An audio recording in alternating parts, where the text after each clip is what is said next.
Dear students, dear friends, welcome to Gal and IAS. Do you know there are so many questions repeated in the prelims examination? Do you know there are so many questions directly asked from NCERT textbooks of 9, 10, 11 and 12th? Do you know there are so many tips and tricks to solve the prelims questions? Yes, understanding the pattern, the nature, the demand and trend of UPSC examination by solving the previous year's questions is one of the easiest way of cracking civil service examination. Understanding the nature, the pattern, the trend of previous year's questions that helps you a lot in your final examination. So this is an innovative by Gal and IAS. We targeted to solve around 1000 questions covering 30 years. 1000 questions covering 30 years, previous year's questions we will be solving in our HEPGEC series. Okay, so here we are resuming our HEPGEC series due to COVID-19 crisis. In between we stopped it for a while. Now we are resuming it.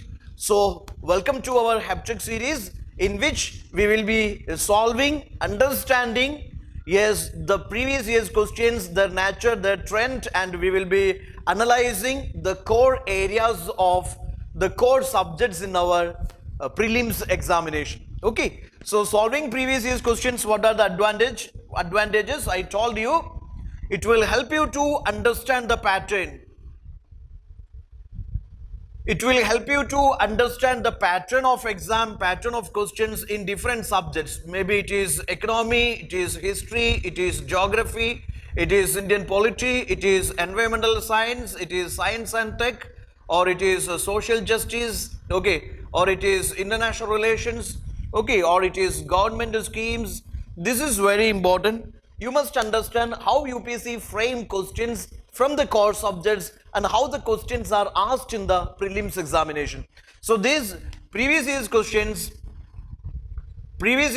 solving previous year's questions will help you to understand the pattern of the examination.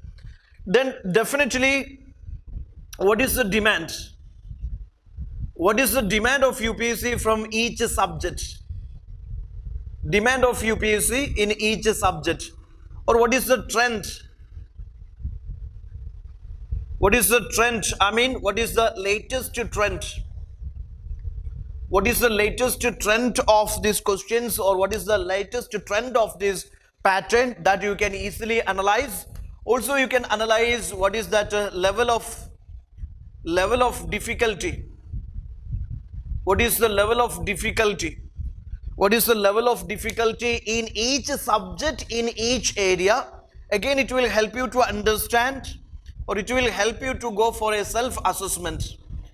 By solving the previous year's questions, you will understand, yes, what are the subjects, how the questions are framed from each subject, each topic, what are the important topics, what are the not that much important topics. Also, it will help you to understand, yes, what you learned, what you not learned, where you are stronger, where you are weaker with. Okay, this understanding is very important as far as this prelims examination is concerned. Okay, also it will help you to manage your time during the final examination. So by solving the previous year's questions, you will get attached to this pattern of UPSC. You will understand the pattern of the questions, the nature of the questions, the trend of the questions or exam. Also, it will help you to manage your time. Your challenge is you have to solve maximum number of questions, maybe 80 or 85 questions in 2 hours time. Okay, usually the cutoff can be 110 or 120. So you have to score that 120 plus. That will be your final challenge, your target. So time management in this examination is also very important, even though it is objective exam. Okay, so reading the question, understanding the question, answering the question, applying the elimination method or negation method, all these things are important, for which solving the previous year's questions will definitely help you. Okay, here our focus will be covering last 30 years questions, most importantly the last 10 years questions. We call this program HEPGEC. So all these HEPGEC series, it will be an asset for you. All these series available in our YouTube channel. You can download it or you can watch it one by one. HEPGEC. Now this is the first question. With reference to Swadeshi movement, consider the following statements. This question I taken from 2019 prelims paper, and it is a history question. It is a two statement type questions. Now you take care, you may have ABCD type of questions. Okay, ABCD type of questions. You may have these two statement type questions. Two statement type questions are there. You may have these three statements, three statements or four statements types of questions. Sometimes luckily you will be having five statement types of questions.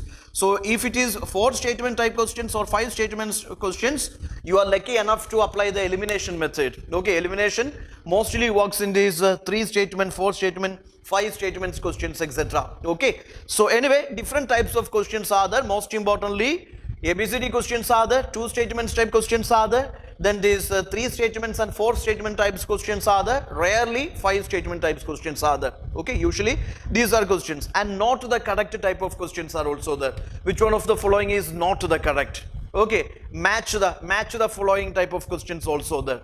Now here, this is about Swadeshi movement. The question is, it contributed to revival of indigenous artisan craft and industries. National Council of Education was established as part of Swadeshi movement. So Swadeshi has different angles. Swadeshi movement, it focused on establishment of this self-sufficient economy, indigenous industries, promotion of indigenous industries or a self-sufficient economy. It also focused on promotion of national education. National education. It promoted this indigenous or Swadeshi justice system. So it boycotted British goods and services. Their judiciary, their law, or their what is called education, everything boycotted. Instead it promoted Swadeshi education or Swaraj, self-responsible government or local self-government. It focused on this national education, indigenous industries, etc. Just to look into this.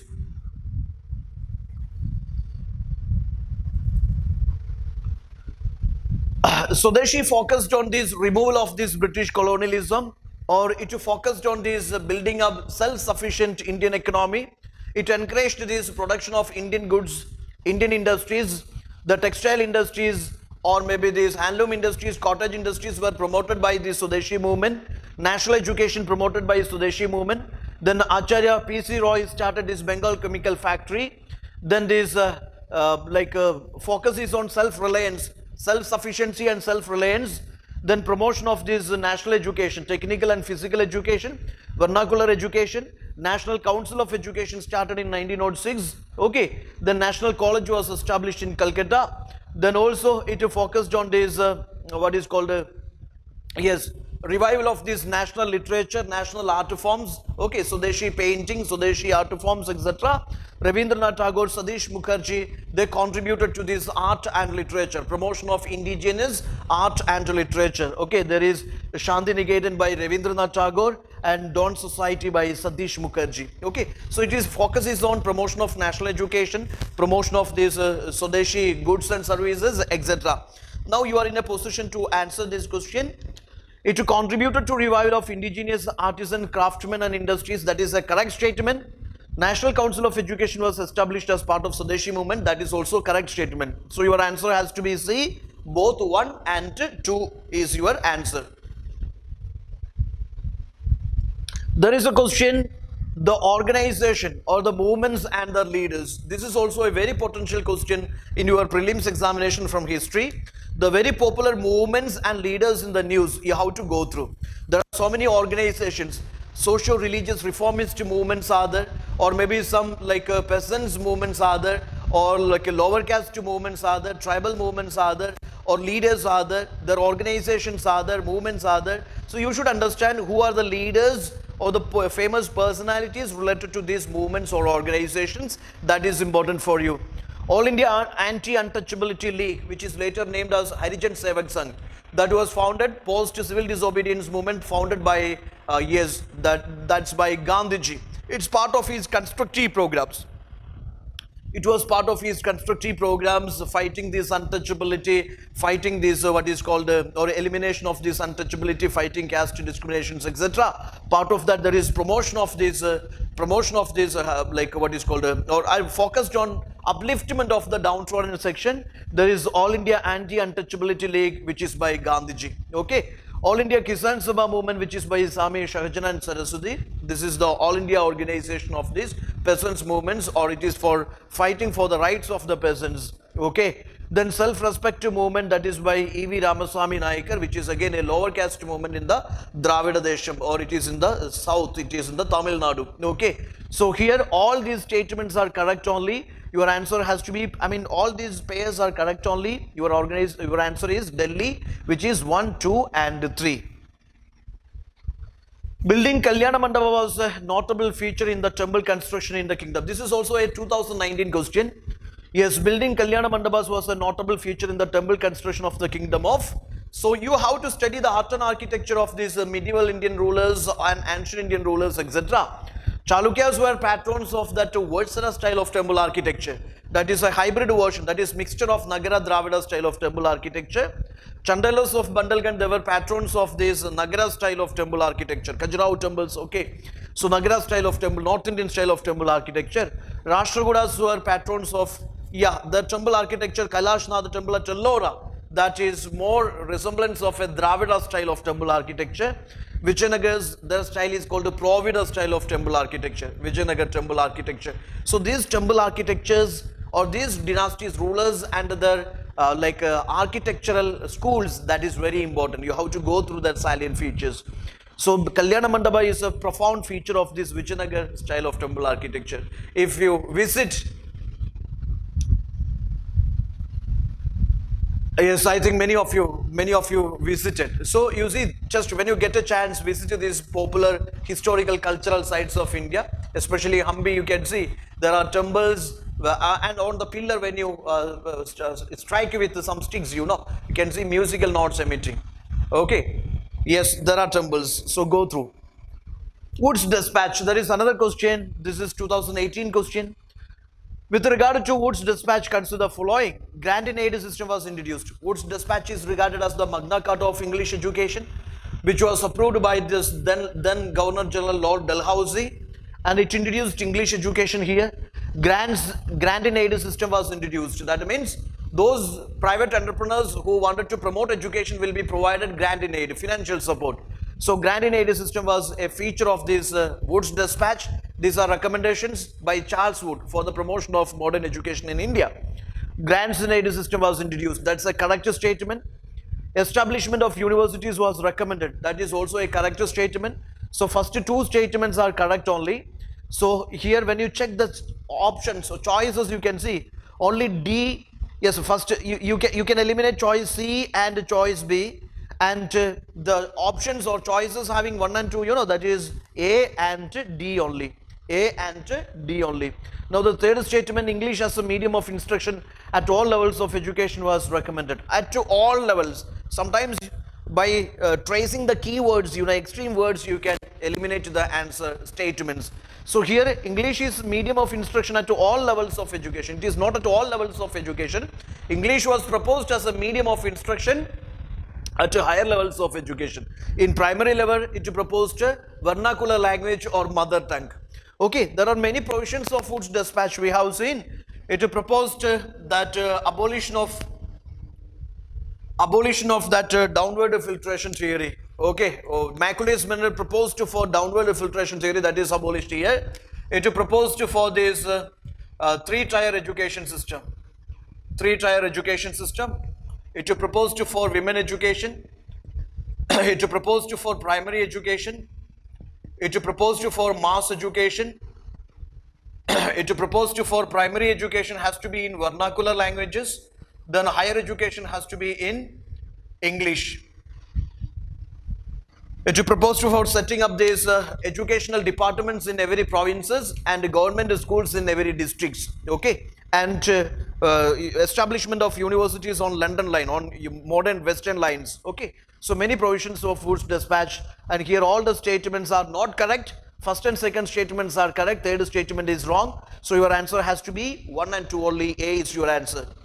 In the federation established by the Government of India Act 1935, residuary powers were given to Governor General. Okay, this Government of India Act 1935, the structural part of current Indian Constitution is borrowed from this Government of India Act 1935, which you study in Indian Polity, paper 2. Okay, so see, according to this particular Government of India Act 1935, subjects are divided like a federal list, provincial list and concurrent list. Federal list, provincial list and concurrent list. And residuary powers were vested with this Viceroy or Governor General of India. So residuary powers are given to Viceroy or Governor General of India. Then this the power is divided like a federal list, provincial list and concurrent list. Okay, residuary powers to Viceroy. Again, this act is popular for many provisions. For example, this act abolished provincial diarchy, and this act introduced central diarchy. Provincial diarchy is abolished, central diarchy is introduced. I mean, central government divided into reserved subjects and these transferred subjects. Further, you can say it proposed for All India Federation, but that never taken place. Then again, we have seen it proposed for establishment of this Reserve Bank of India, or it provided for establishment of this Federal Public Service Commission and Provincial Public Service Commission. Also, it proposed for the establishment of this Federal Court. Okay, it proposed for the abolition of this that additional advisory council. Okay, India Council of India, that I mean advisory council of the Secretary of the State, India Council, that was abolished, and it is separated India from Burma. Burma is separated from India. So go through all the provisions of this particular. Again, there is extension of this adult franchise. I mean, no universal franchise is not introduced. Then there is extension of the separate electorate. Go through the features of Government of India Act 1935. Government of India Act 1935. The provisions are very important, and this act is so many times, this 1909 Act, 1919 Act, 1935 Act, so many times being asked in the examination. So all of you have to go through the provisions of these various acts. Okay, so this is the way you will be given, or we will be solving the previous year's questions. Subject wise, we will be solving the previous year's questions. All of you focus on solving most importantly, solving the last 10 years questions. That will definitely help you to score maximum in your final examination. Okay, so just continue your revision, your preparation, everything. Along with that, these last few days, means before this exam, you will have to definitely solve the previous year's questions. Okay, that will give you an extra edge in your final exam. So thanks to all of you. Continue watching this series and make yourself strong for this prelims examination. Thank you.